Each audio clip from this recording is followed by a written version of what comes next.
Mula nung bata, madalas na ko gumawa ng kanta, nakasulat sa kwaderno kahit wala pa ako sa tono. Hanggang sa nakuha ko yung tempo, mga tugma ako ay natuto. Mula nang tumanda, ito na yung kinagisnan at kinasanayan kong pagmamahal.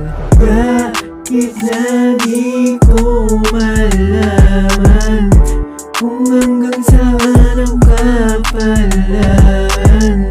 Patuloy pa di naman akong sumusulat at lumiliga ng yaman kong musika.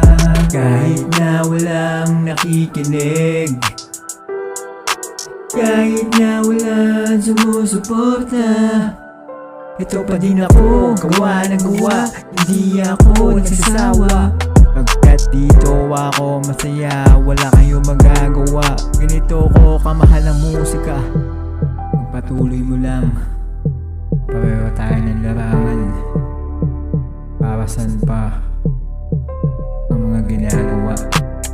Di tuloy mo, hayaan mo kung ano sinasabi ng iba. Basta kung saan ka masaya, dun ka. Kahit na di ko malaman kung hanggang saan ang kapalan, patuloy pa din naman akong sumusulat at lumiliga ng yaman kong musika. Kahit na di ko malaman kung hanggang saan ang kapalan, patuloy pa din naman akong sumusulat at lumiliga ng yaman kong musika.